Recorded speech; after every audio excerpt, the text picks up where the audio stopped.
child should receive the medical care necessary to keep it alive. And that is what this bill was about. It would require doctors to give the requisite medical care to keep a born-alive infant who survives an abortion going. And that's what the vote was about. And that's a pretty extreme position. And if you've got, these Democratic presidential contenders are climbing out on that limb on that issue, I think it's very risky, particularly when you put it together with all these others, I think it's fair to say, extreme positions that some in that party are now taking on everything from reparations, as you discussed earlier, to all of the elements of the Green New Deal, which are just remarkable how extreme they are. I just want to put up a tweet from Elizabeth Warren that sort of expresses why she was not willing to vote for this. She said Republican politicians just tried and failed again to score political points at the expense of women. Enough. Women and their doctors should decide what is best for their health, not the Senate GOP. Britt. Well, first of all, Martha, the most obvious point about that is that we're not talking about the woman's health here. We're talking about the health of an infant who has left the mother's womb and is alive on the earth, and whether that child should be entitled to the medical care that is required to keep it alive. Infants who survive abortion arrive in many cases, and they're in extremis, and they need medical help. And this is not about the mother's health. This is about an infant child's health in America. And for her to say that is strikingly dishonest and misleading. But, this is a movement. The choice movement, the abortion movement is about euphemisms like that. Women's health, reproductive health. This isn't about reproduction. Abortion and this certainly are not about reproduction. They're about non-reproduction. And what we're talking about here, Martha, is this. What the opponents of this measure are trying to protect is not really a woman's health. It's a woman's ability, when an abortion has failed, to achieve the same result by other means. That's what this is about. Well, it's one of the things that strikes me, Britt, is that with Judge Kavanaugh in place now, it feels like this whole issue, because there's a fear on the part of people who do not want to see Roe v. Wade overturned, that there is sort of, a creep in that direction that's happening in the Supreme Court. And then you see all of these states' efforts to pass laws that will make sure that the state has the strongest possible laws allowing it. Do you think that ultimately this issue, because it is becoming so front and center once again in our society, that it becomes something that the Supreme Court has to deal with? Well, that could happen, certainly, Martha. But I think that in the near term, the question really is how central the issue becomes in the 2020 presidential campaign and the campaigns that go on around the country during that whole election cycle. And, my own thought about what people who are in favor of abortion rights should be doing is that they should be willing to go along with restrictions on abortion that would bring the process to the point where as it's practiced, is approved by a majority of the public. By and large, we've had, it's been close, but this has kind of been a pro-choice country for a while. That may be changing, and not in a way that the pro-abortion rights folks want. And so I think that there's a very good chance if these extreme practices, such as the one described by Ralph Northam that gave rise to this bill, are in the imagination of the American public when they go to vote, and this issue is front and center, I don't think that helps the choice movement at all. I think it harms it and harms the candidates who are so far out on this issue.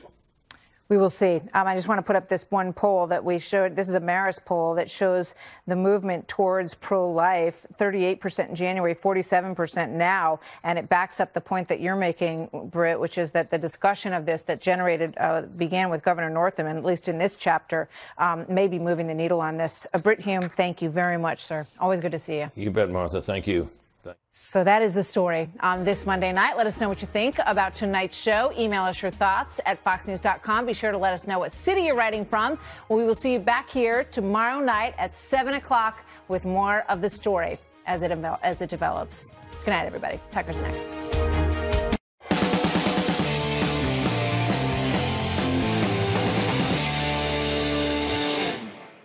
Good evening and welcome to Tucker Carlson Tonight. In just a minute, Donald Trump Jr. will be joining us. Piers Morgan on the show, too. But first, there are some negative things that you could say about Donald Trump. What's interesting is that the left almost never says them. Instead, they spend a lot of time telling you how Trump is a fascist who poses an imminent and terrifying threat to our constitutional order. Sounds pretty scary. Is it true? Well, consider the major freedoms protected by our Bill of Rights, the document that makes America distinct from all other countries. Freedom of speech, freedom of worship, the right to keep and bear arms, due process under the law. Now, take a close look at today's news. Who exactly is threatening those freedoms? Is it Donald Trump? Whatever his faults, it is not Donald Trump. It is the left. And they are doing it more aggressively than they ever have before. As usual, their critique of Trump is pure projection. If you want to know what the left is actually doing, listen to the way they attack other people. Start with a foundational freedom, speech. If they can tell you what to say, you are not free. There is nothing they can't make you do. That's where the founders put it first. It's the freedom that comes before all others. The left has spent decades trying to weaken the First Amendment. They've done it in the sneakiest way possible by creating phony hate speech exemptions out of thin air. So far, the courts have not accepted this idea, the idea that you can limit speech simply because someone else doesn't like it. So the left has a new plan now. They've allied with big corporations to make it impossible for people who say the wrong things to make a living in this country. You may have heard of a company called PayPal. It's an online payment platform, the biggest. If you want to make money online, and many people do, PayPal is essential. In a recent interview with the Wall Street Journal, the CEO of PayPal, Dan Schulman, explained that diversity and inclusion are his company's top values. But of course, he doesn't mean it. He means the opposite. Like most on the left, what Schulman actually wants is utter conformity, a world where only approved opinions are allowed. Last year, PayPal banned Alex Jones from using its platform for saying things they didn't like. They've also banned anti-Muslim activist Laura Loomer, the publication VDare, and a number of other people and organizations whose speech they believe should be silenced. Schulman admitted that his company takes guidance on who to ban from the Southern Poverty Law Center. That's an entirely fraudulent organization that works as an arm of the Democratic National Committee. According to Schulman, quote, the line between free speech and hate, nobody teaches it to you in college. Nobody defined it in the law. Well, that's ridiculous. It is very much defined in the law and has been for 50 years. In 1969, the Supreme Court conclusively decided that hate speech does not exist. But it doesn't matter to Schulman or any of his allies on the left. To them, the First Amendment is merely a legal obstacle. It's something to subvert rather than celebrate. And PayPal is just one small example of this. Across the country, the left is working to crush any organization that stands in the way of its power. In New York State, Governor Andrew Cuomo is trying to shut down the NRA. Why? For the crime of disagreeing with his agenda. Cuomo is harassing financial companies that do business with the group, and it's working.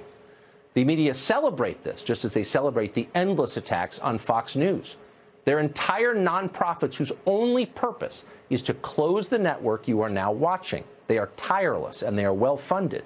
If they someday succeed, you won't hear a word from the left about censorship. No, they'll celebrate. An entire news media with one perspective. That's their goal. Total conformity, which is the same thing as obedience. To achieve that, they're working to nullify the Second Amendment as well. Almost every Democrat now running for president would like to disarm the public, and they say that out loud. Why do you need assault weapons for hunting? Why can't you have universal background checks? So much corruption, so much greed. We can't actually pass common sense gun reform in this country, not because the American people aren't behind it, because they are, but because the NRA is more worried about gun sales than they are about the well-being of our kids. We need to take on the NRA, expand background checks, end the gun show loophole. The United States Congress needs to have the backbone and courage to pass smart gun safety laws. The NRA, smart gun safety laws, common sense gun reform, the gun show loophole. Don't believe a word. Those are just talking points. They don't mean any of it. They plan to take your guns away. They have to. How else can they make the population obey? Once you understand that their goal is total control, their policies begin to make sense. To a literal person, for example, the Green New Deal sounds like it has something to do with the environment. It's green, after all. Of course, if you really cared about the environment, the quality of air and water, you would push China to stop polluting. China is the world's biggest polluter by far. But the Green New Deal doesn't even mention China. Instead, it's all about controlling you, the job you have, the house you live in, the vehicle you drive. Today, those are choices that you get to make. Under the Green New Deal, the Democratic Party would make them for you. That's why so many of their candidates have endorsed the Green New Deal. You'll hear things like the Green New Deal. You'll hear things like Medicare for all. You'll hear things like whether it's taxes. You'll hear things. Right. At what point do you say that's our North Star, but we have to be realists? There's no question we have to be practical. But being practical also recognizes that climate change is an existential threat to us as human beings. Can we afford it? Of course we can afford it. $2.5 to $3 trillion a year for Medicare for all by some studies. It's not about a cost. It's about an investment. Medicare for all. Another power grab. A total federal takeover of the healthcare sector. That means more power for them. Just the other day, Congresswoman Ocasio-Cortez speculated that it may no longer be right to have children, kids. Today, she considers that a debatable question, just asking. But in 20 years, it may be settled theology. One morning, you'll wake up and Commissar Ocasio-Cortez will be proposing control over who is allowed to have children and when. Don't believe it? Well, the same thing is happening with reparations. It moved fast. 20 years ago, seizing people's possessions and giving them away to atone for the sins of those who died more than a century ago, that was considered a fringe position. Nobody said that out loud who wanted to get elected. Today, Elizabeth Warren, Kamala Harris, Julian Castro, they have all said they're for it.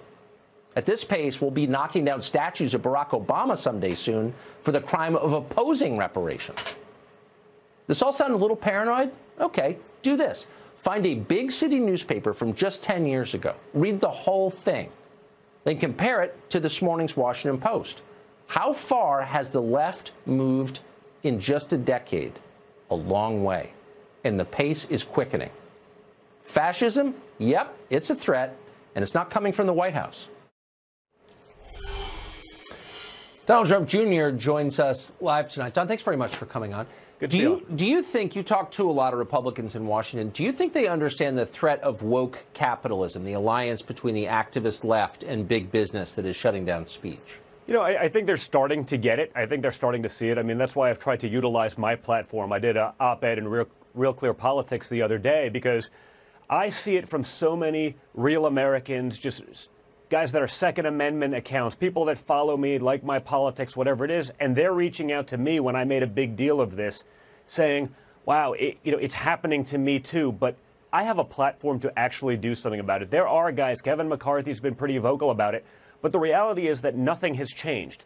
I put up an Instagram post 2 weeks ago about the Smollett thing because, I had the gall to be a little bit cynical about the entire ridiculous situation that was laid out, and Instagram just deleted it. I sort of responded in my normal fashion, rather aggressively saying, what's wrong with this? Here's the problem, yada, yada. And I got inundated, Tucker. Hundreds of people sending me DMs. Don, my account was shut down because I tried liking one of your tweets, or I tried liking one of your father's Instagram posts that was like him and his grandchildren. Nothing even controversial. And time again, I've had to follow you, Don, 3 times in the last week because they keep unfollowing you.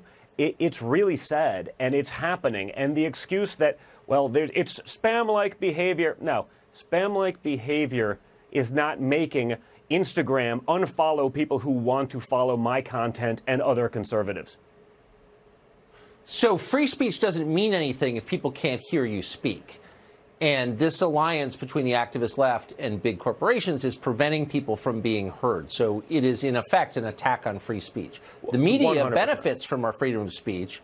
They are the prime beneficiaries of the First Amendment, and yet they don't even cover it. And places like CNN actually encourage companies to deplatform voices they don't think should be heard. Why is the press standing by as the First Amendment erodes? Well, because, again, I think the majority of the press are now left-wing activists. They are on the side of that. They are not on the side that is being stymied. They're not on the side that is being oppressed. Guys like me, again, I can do this because I have a big platform. I have a big soapbox. I can get it out there. But some of the little guys, they can't. They don't have that ability. They just end up taking it. And that's what's happened. You've never seen someone on the left say, it's weird, Don. All of a sudden, I'm following Fox News. I was never following that. Like many conservatives are complaining to me and saying that all of a sudden they're following these crazy left-wing accounts that they never signed up for.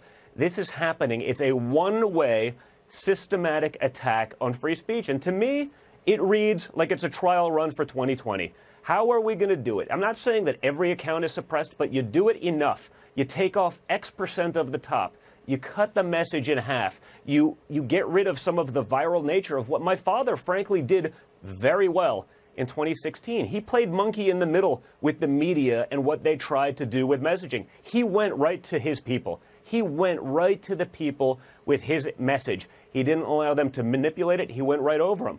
I think, to me, it reads as though they're trying to figure out how to minimize that ability again and let the media, which again, 93, 94% left-wing activists at this point, and let them drive that narrative. Make sure that that is the only thing that regular, hardworking Americans see. And we got to call it out. We have to hit it aggressively. I mean, I'm a little surprised that the Republican Congress has sat back. Well, for the 2 years they controlled the House, they still control the Senate, and let this happen. Is there a reason to have Mitch McConnell as Senate Majority Leader? Like, what is the point of having a Republican Senate if they can't stand up for free speech, especially when their own voters are being targeted? Well, listen, I hope that this creates the platform for them to sort of jump on board to get it. Like I said, if it's me and I'm seeing literally hundreds of people, those are just the people who actually saw that post and are willing to take the time to reach out and send screenshots. Imagine how many other people it's actually happening to. Imagine how many don't even realize that it's happening. So, I think the Republicans, a lot of these companies are getting a lot of benefits from the government, from the internet, from all these things. It doesn't seem like it'd be fair to have a one-sided platform. And you saw it. I mean, you covered it in the opening segment. What's going on with PayPal? I mean, they're not even hiding it anymore. They're not even pretending anymore. It's just become the norm. If Donald Trump has shown conservatives one thing, it's that you don't just have to take the loss when the other side wants you to. You can actually fight back. You can fight back and win. I think we have to take, that message to heart. I think we have to start pushing back, and I think we have to start pushing back hard. If we don't, we'll never get the chance again, Tucker. And there's still Republicans, elected Republicans, who will tell you, it's just the free market at work. No, it's not. It's fascism. And if you don't 100% fascism. That's not the free market, especially. No, it's not the free market. It's ridiculous. So Michael Cohen set to testify before the House Oversight Committee tomorrow.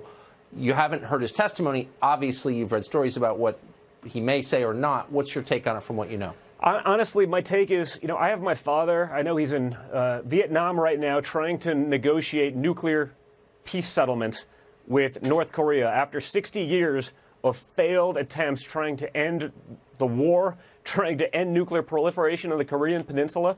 You have finally a president who's willing to do it. Finally, a guy who's actually got a meeting with the other side. And for the Democrats to try to counter-program that kind of progress, to try to perhaps somehow distract him with this nonsense by, a convicted felon who's been lying to those same committees, it just goes to show you how much those Democrats really disdain Trump, but also America. I mean, who wants to try to stymie that process? Who doesn't want peace in the Korean Peninsula? Who doesn't want to end nuclear proliferation in a dictatorial state? I mean, who doesn't want that, Tucker? It's crazy, but they show you that they really hate Trump much more than they like America, because I get nothing from counter-programming those kind of peace talks with this nonsense that's been proven with a convicted felon, other than they just want Trump to fail, even if it means America fails. And that's a really sad state of affairs, Tucker. Donald Trump Jr., thanks very much for that. Thank you. Those talks in Vietnam are continuing. We're going to talk to Ed Henry, who is live from Hanoi with the report on what's happening in just a moment. And then Alexandria Ocasio-Cortez, the new head of the Democratic Party, has said that having children could be immoral. Tried our best to find someone to defend that proposition, and we did. And that's after the break. The network.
President Trump has arrived in Vietnam for his summit tomorrow with North Korean leader Kim Jong-un. What exactly is going to happen there? Ed Henry is in Hanoi tonight with the very latest. Ed?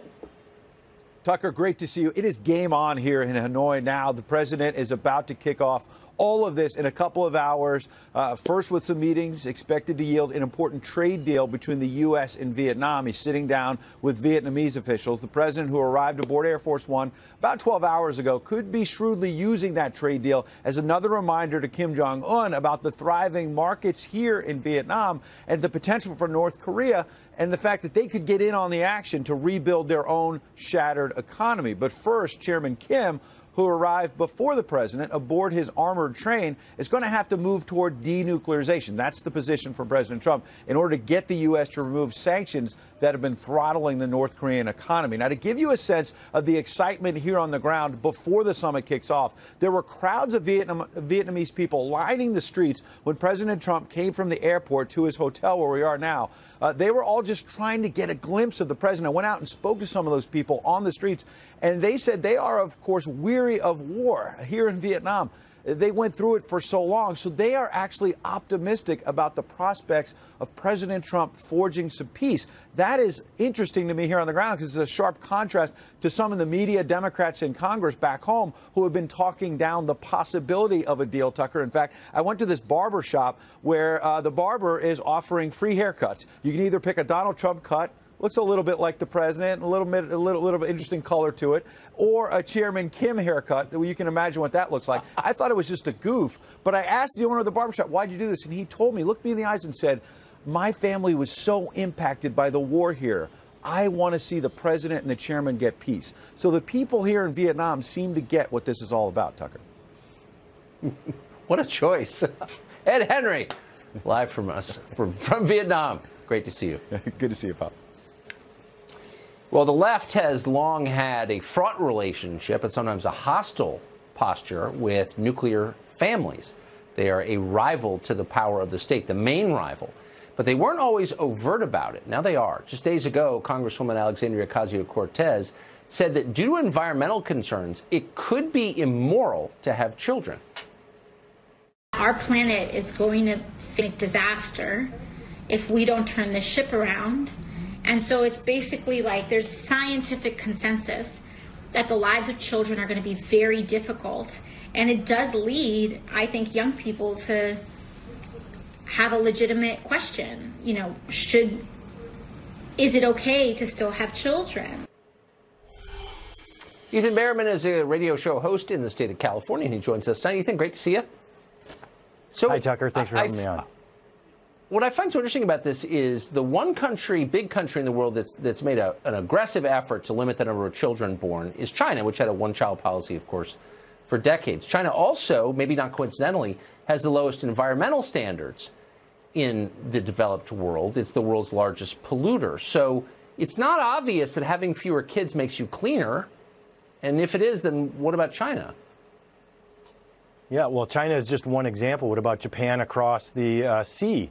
And they've chosen to go that route. What about Brazil, where the women of Brazil, where they used to have a birth rate of over 6 per woman, through a peer pressure campaign to empower women to have more control over their own lives, through a peer pressure campaign, nothing more than that, dropped the birth rate to about 1.73, where it is right now. These are valid questions when we have large environmental concerns. On Monday, scientists just released a report that says that they have a 5 sigma level of certainty, 1 in a million now, that they're wrong about the data regarding our climate and our changing climate and how much impact we're having on it. But hold on.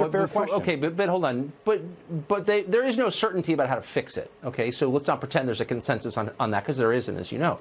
But back up a second. You said it's empowering to have fewer kids. It's more empowering to work for some corporation to serve markets. You're aware that that's like the ugliest kind of corporate propaganda that you're spewing. Are you being paid to say that? No, but I'm not. Do you really think most people find it more empowering to work as a wage slave than to have children? I mean, really?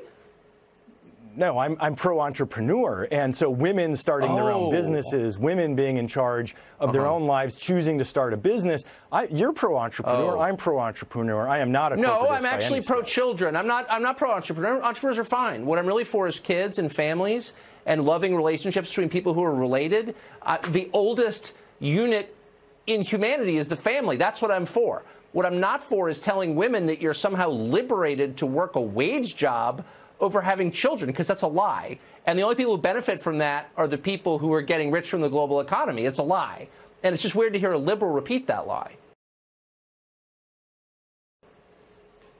Yeah, I'm not suggesting that the alternative is to work a corporate wage job. What I am saying, though, is that be an entrepreneur. Representative Ocasio-Cortez is absolutely, well, entrepreneurship is something that we celebrate in this country. That's how we grew our country and developed it and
The average Venezuelan has lost almost 25 pounds from starvation.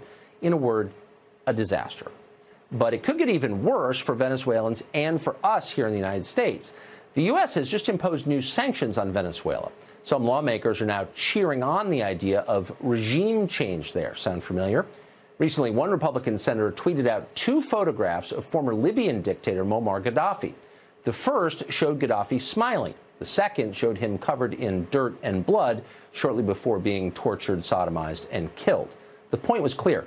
Bad dictators will be overthrown by the United States. Maduro should watch out. What the tweet did not acknowledge is what happened to Libya after Hillary Clinton intervened and Gaddafi was toppled from power. Is Libya a thriving democracy now? No, it's not. It is still a war-torn hellhole. Worse, even. Slave markets thrive in its major cities. Gaddafi once protected Europe from mass migration. Now, Libya is the main departure point for huge numbers of migrants coming into Europe illegally. The lesson here is pretty obvious. Sometimes even horrible dictators are preferable to the chaos that replaces them. Our leaders have not learned that. How will attacking Venezuela improve this country? Will it make America safer, more prosperous? No, it won't. That's not even the point, though. The idea that American foreign policy should somehow help America has become a quaint historical relic, something you don't see anymore, like phone booths or compelling network television. It's just gone. A Brookings Institution report predicts that a Venezuela crisis could create 8 million refugees. That's even more than the number created by the Syrian civil war. It's a disaster. 2 reckless Florida congressmen have proposed granting Venezuelans temporary protected status in the U.S. In other words, even if they came here illegally, they could stay forever. Temporary status like this never ends. Nicaragua still has temporary status, so it can recover from a hurricane that hit that country more than 20 years ago. If Venezuela gets this benefit, it will be around when your grandchildren are old, guaranteed. And if we send troops there, they will never leave either, just like American troops have never left Syria or Iraq or Afghanistan or Korea, for that matter. Permanent obligations to solve temporary problems. That's our foreign policy in a nutshell. In Washington, nobody learns anything. Virginia Governor Ralph Northam came very close to being expelled from the Democratic Party for the possibility that he wore blackface decades ago. The party somehow, though, cared a lot less about an interview that he gave just before the blackface yearbook controversy, in which Northam defended the practice of literal infanticide. Watch. The infant would be delivered. The infant would be kept comfortable. The infant would be resuscitated if that's what the mother and the family desired. And then a discussion would ensue between the physicians and the mother. Keep in mind that Northam wasn't some confused layman. He's a pediatric physician. He knew exactly what he was saying. And it turns out he's not alone. Senate Democrats just filibustered a bill that would have imposed criminal penalties on doctors who failed to care for infants who survive late-term abortion. Abortion survivor Melissa Oden weighed in on that question earlier today. I survived a failed saline infusion abortion back in 1977 that was meant to poison and scald me to death. From the outside in, I actually endured that procedure over a 5-day period. My biological mother's labor was induced with the intent of me being expelled from the womb as a deceased child, and accidentally, I was born alive. The Democrats who voted last night against this bill really showed us that they're willing to sacrifice lives like mine to keep abortion on demand right there. Pretty stunning interview. It played earlier on Fox and Friends. It's the only channel that would play it, and I'm glad we did. Tammy Bruce is president of Independent Women's Voice, and she joins us tonight. So, Tammy, what's interesting is that this vote took place against the backdrop of a much broader health care debate. So Democrats are, in effect, arguing for health care for all, except for children who survive abortion. How does that argument work? Yeah, look, obviously it doesn't, but it is informative, isn't it? These same people who want government to control our health care, to be the only resource for insurance and the decisions of who gets health care, can't even find it in their hearts to save a born child.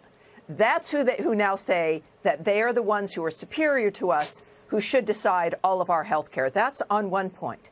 But the other thing is, it's fascinating, Tucker, Nobody wants what they're supporting, not even Democrats. A Gallup poll from last year, 18% of Democrats are okay with late-term abortion, with third trimester abortion. Only 13% of independents are. Not even Democrats want this, and so you have to ask, why are they doing it? Who are they pandering to? All I can think of is that those Planned Parenthood checks must be gigantic. So they are willing, for money and for their position, for their job, to stop a bill that is the simplest thing in the world that all of us agree with, that if there's a child that needs health care, that we attend to that child. They can't even do that. That is why Americans are rejecting the status quo and this process. And that it's all, I'm beyond words, which does not happen very often. It is so No, but appalling. you're right, because you make the point that this is not an abortion debate. No, it's a debate of whether to provide health care to a child. Yeah, and look, 80% of Americans agree with the Roe versus Wade limitation, certain circumstances to 12 weeks, and then support craters. Nobody is 80% is like, okay, but this is not about abortion. This is something very different, and it speaks to also the Alexandria Ocasio-Cortez dynamic of like, well, maybe you shouldn't even be having children. This is the mind of these individuals. A person on my blog had noted very cleverly that at least now maybe we wouldn't have to worry about that free tuition if the Democrats get their way, because no one will be there to go to college. But Why am I laughing? It's so ghoulish. It's ghoulish, but this is important for the American people to realize. This is not all roads leading to Rome. This is for those of us who are Democrats and have identified as pro-choice. And this is the other thing that's happened in the last month, Marist poll. Last month, pro-choice identified 55%, pro-life 38%. Now, February, it's even, 47 to 47%. Right. A remarkable shift in the attitude. It's exactly. No, you're totally right, because there's a cost to extremism. I hope there is. And it's been in education in the last 4 weeks. It really has been shocking, even to me. Hard to shock. Tammy Bruce, great to see you. Thank you, dear. Well, as you know, everything you do is racist. That would include smiling, standing in place, and now, brace yourself, knitting. Knitting, like hats and gloves. And we're not joking at all. We're going to bring you the latest after the break.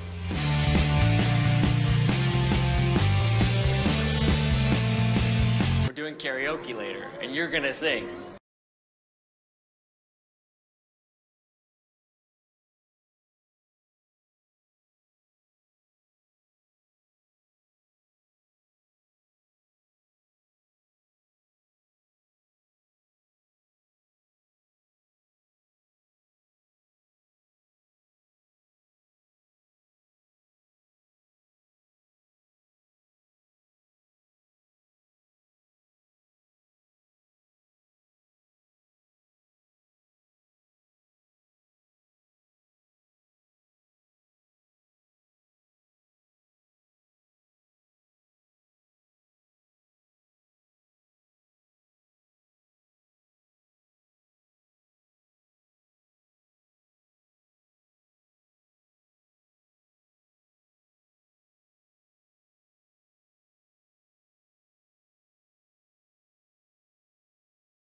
racist after they branded ice cream trucks and snow as racist, but it turns out it's a bottomless well, and every day they surpass themselves, finding new things that are indeed racist. Just yesterday, a piece on Vox.com, some kind of website, carried this headline, quote, "The knitting community is reckoning with racism."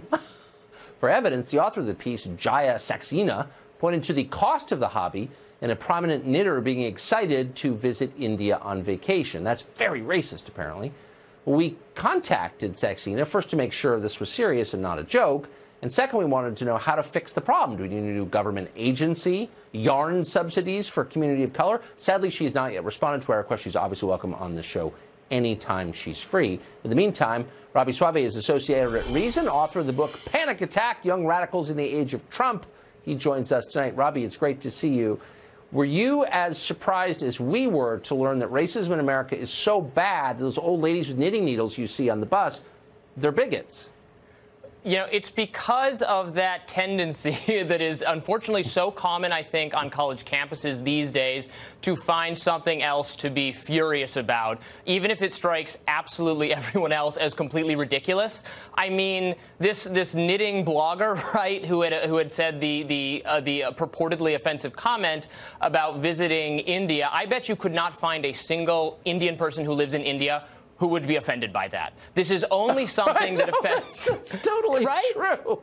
It's only something that is exactly right. It is taught. You're actually taught, I think, on places like Reed College, Oberlin College, Middlebury, right, to be outraged when you have no natural outrage about this. No one is angry about this, but it's a taught thing in some academic disciplines, and we laugh, but it's spreading. You really have to be a precious white liberal to be upset about this. Will you do me a favor, because I know that you're one of our country's great chroniclers of this sort of thing and a great spotter of hate hoaxes.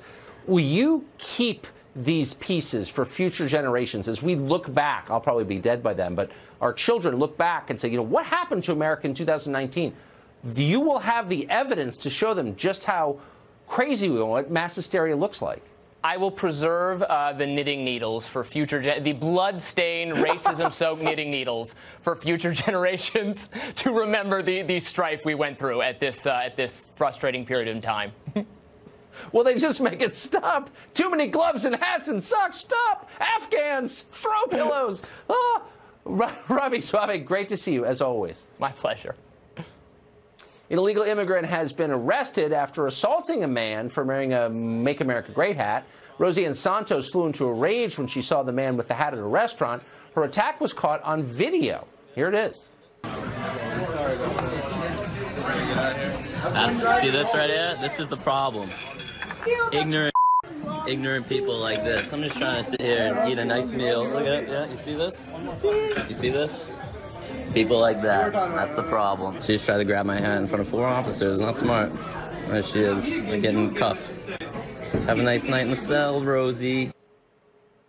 Well, after the event you just saw, Santo was detained by ICE, which has not yet been banned by Democrats. ICE says she was here illegally and has been for a long time. She overstayed a tourist visa back in 1994. Howie Carr is the voice of New England, a radio show host in the region, and he joins us tonight. Howie, this might be the perfect story. I would think so. This is a real hate crime. With you just saw a video involving a MAGA hat. And the only thing, it doesn't fit the narrative. It's an American citizen being attacked by a woman who turns out to be an illegal alien by her own admission, drunk. She says, "What are you doing in this Mexican restaurant wearing a MAGA hat?" And he says, "This is America. I can wear this hat wherever I please."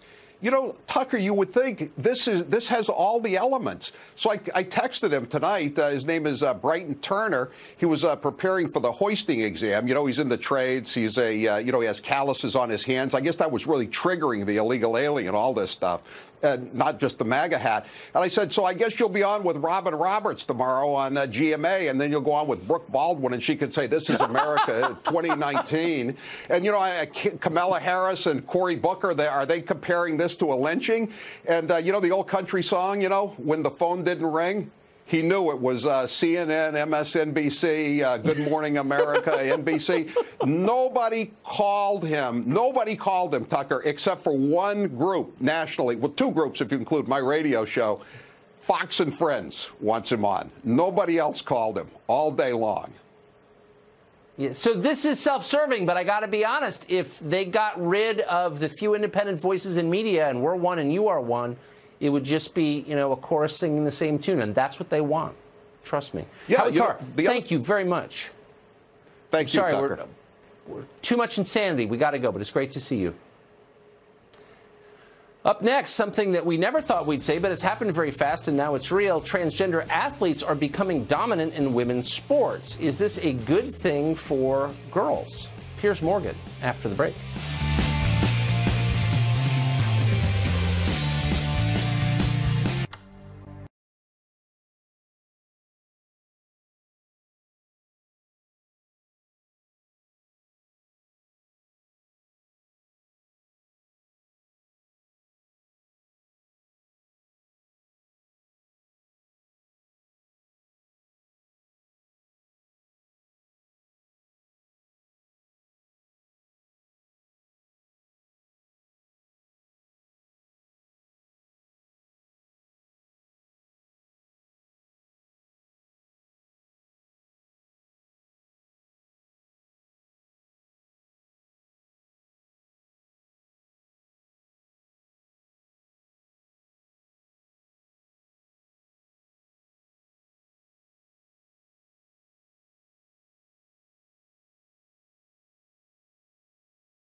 high school track championship for the second year in a row, so it's a trend.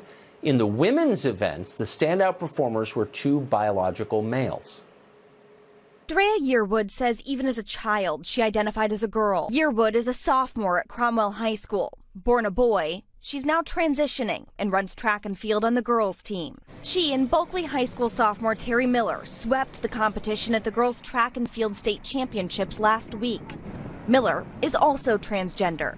Some parents and athletes say the first and second place finishers have an unfair advantage, and they want a level playing field.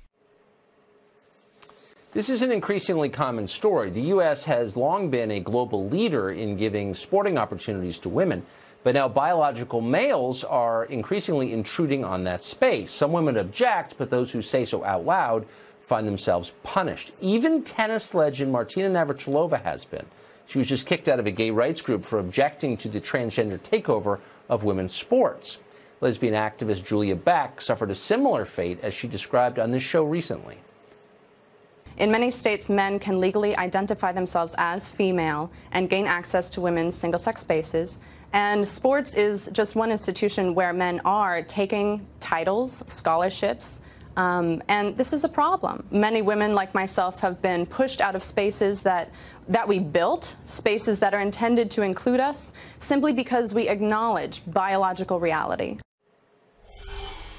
Piers Morgan is an editor-at-large for DailyMail.com, and we're proud to have him tonight. Piers, you're not allowed to say that you're against this. Martina Navratilova, if anyone you'd think would have license to give her opinion on women's sports, and she can't, she was punished. What is your view of this? Well, I'm with Martina Navratilova, and I think the way she's been treated is extremely worrying, Tucker, because all she's said, and bearing in mind she's probably one of the leading advocates for gay rights that America has ever seen. Yes. She's somebody who herself employed Renee Richards, who was a transgender. She was the first major transgender coach. Who employed her? Martina Navratilova. So this is a woman who's been at the forefront of fighting for rights for gay people and transgender people. But here's the rub with this. Martina's always taken a position that what she wants is fairness and equality. And in her column she wrote last week for a London newspaper, she made the very, I think, obvious point, which is there's nothing fair or equal about what is now going on in women's sport. If you allow people who were born biologically male, and I completely accept that transgender people say, look, you know, I was in the wrong gender, the wrong body, I want to transition, I completely respect that, I have no issue with that. And it's not bigoted, by the way, to say that you have an issue with what's going on with the sport, as some of them like to claim. But here's what Martina said. She said, look, you could have a situation where a male athlete in tennis or golf or one of the sports that relies a lot on perhaps power and size, a male athlete who's maybe number 200 in the world and earning not much money, that he might decide he wants to be a woman purely for financial gain, that he can then just have some hormone treatment, doesn't need to have any surgery, and he can then take part in women's sport, win vast amounts of money, and perhaps after 2 or 3 years simply go back and be a man again. And that would be a corrupt thing to do. It would be the wrong thing to do, unethical and, frankly, cheating, as Martina says. But that doesn't mean it can't happen. And that's what really worries me about this. They haven't thought this through about what the consequence will be if you simply allow anybody to identify as male or female. What I'm confused by is why they shut down the conversation over the details, which are the most important part, as you just suggest. What does it mean to change biological genders? What is the threshold? Saying you're changing, clearly that can't be a standard we can live with. So what is the standard? If you even ask that question, you are shouted down. And in the case of Navratilova, you're punished. Well, she was thrown off a charity, which she was a big advocate for. She's been vilified on social media to the extent that she basically silenced herself and said, I'm taking myself out of this debate. She's now indicated she may talk about this again later this week, perhaps. And I hope she does. I hope she doesn't back down and doesn't succumb to the mob on this, because it's not transphobic to express a concern about what is going on in women's sports. In fact, what it is unfair and unequal to young women, to girls who've been competing at a certain level and maybe have great aspirations to win sporting scholarships or turn professional, who are now seeing themselves coming down the line, down the ladder, down the rung, and disadvantaged purely through biology, because they're physically not able to compete with these young transgender women who, as we can see from that picture, are tall and powerful and have grown up in male biological bodies. And that's an issue that I think ought to be discussed rationally and calmly. I would urge transgender communities in America and around the world to be sensible about this and say, okay, there is an issue here, and we need to address that issue without vilifying anyone, particularly supporters like Martina Navratilova, because that doesn't get anybody anywhere. I mean, it's bullying, really, is what they're engaged in. It's not enough, it sounds like, to say, I want to stand up for the rights of women and girls. It used to be that was a conversation ender. I'm here on behalf of women and girls. Listen to me. Now, nobody cares. Why? Well, you know, Tucker, I had an interesting conversation with Caitlyn Jenner, who, of course, as Bruce Jenner, was the Olympic decathlete gold medal winner at the Olympics for America, and is now Caitlyn Jenner a woman. And she told me that when she plays golf now, bearing in mind she's 2 inches taller than me, and I'm 6'1". She's 6'3", I think, Caitlyn Jenner, and powerfully built. She plays golf. And when she plays golf now, she now plays off the women's tees. Now, if you play golf, you know that that means she gets a 50-yard or so advantage on every hole if she plays me. And yet this is somebody who won the male decathlon gold medal at the Olympics. And I said to Caitlyn, well, how can that be fair? And she kind of acknowledged that it gave her an unfair advantage if she played against other women in particular, or against men as well, frankly. So it's just an unfairness and inequality is what my concern is. It's not about disrespecting transgender rights. No, it's of course, about no, I saying get it. to transgender people, come on, it's not fair. That's a very smart point. In the name of equality, we make things less equal. In the name of fairness, they become profoundly unfair. Piers Morgan, everything you said was common sense, and it's brave of you to say it, so I appreciate it. Thank you very much. Well, we're going to, you know what, Tucker, we're going to get